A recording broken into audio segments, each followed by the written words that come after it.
ശബരിമല സ്വർണ്ണമോഷണ കേസിൽ തന്ത്രി കണ്ഠര് രാജീവരുടെ സാമ്പത്തിക ഇടപാടുകളിൽ SIT അന്വേഷണം. ശബരിമലയിലെ സ്വർണ്ണമോഷണത്തിൽ തന്ത്രി ഏതെങ്കിലും തരത്തിലുള്ള സാമ്പത്തിക ലാഭമുണ്ടാക്കിയിട്ടുണ്ടോ എന്നതിലാണ് SIT ഇപ്പോൾ അന്വേഷിക്കുന്നത്. അതേസമയം ജയിലിൽ വെച്ച് ദേഹാസ്വാസ്ഥ്യം അനുഭവപ്പെട്ടതിനെ തുടർന്ന് തന്ത്രി കണ്ഠര് രാജീവരെ മെഡിക്കൽ കോളേജ് ആശുപത്രിയിലേക്ക് മാറ്റി.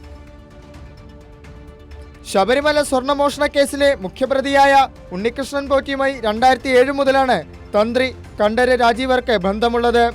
ഈ സാഹചര്യത്തിലാണ് ഇവർ തമ്മിലുള്ള സാമ്പത്തിക ഇടപാടുകളിലേക്ക് പ്രത്യേക അന്വേഷണ സംഘത്തിന്റെ അന്വേഷണം ആരംഭിച്ചത്.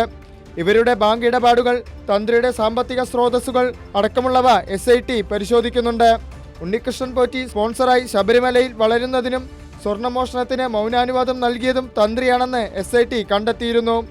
അതുകൊണ്ട് തന്നെ എന്തെങ്കിലും തരത്തിലുള്ള സാമ്പത്തിക ലാഭം സ്വർണ്ണമോഷണത്തിന്റെ കാര്യത്തിൽ തന്ത്രി ഉണ്ടായിട്ടുണ്ടോ എന്നത് അറിയുന്നതിന്റെ ഭാഗമായിട്ടാണ് SITയുടെ പരിശോധനകൾ.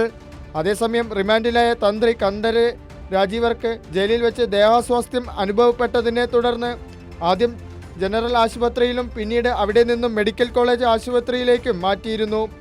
ജനറൽ ആശുപത്രിയിലെ പരിശോധനയിൽ ഗുരുതരമായ ആരോഗ്യ പ്രശ്നങ്ങൾ ഇല്ല എന്ന് മെഡിക്കൽ ഓഫീസർ വ്യക്തമാക്കി. നോക്കിയിട്ട് കാണുന്നില്ല. ഇല്ല, വലിയ വേരിയേഷൻ കാര്യങ്ങളൊന്നും കണ്ടില്ല. ഹൃദയ സംബന്ധമായ പ്രശ്നങ്ങൾ ഉണ്ടോ എന്നത് അറിയുന്നതിന്റെ ഭാഗമായാണ് തന്ത്രിയെ മെഡിക്കൽ കോളേജിൽ പ്രവേശിപ്പിച്ചത്. കൈരളി ന്യൂസ്, തിരുവനന്തപുരം.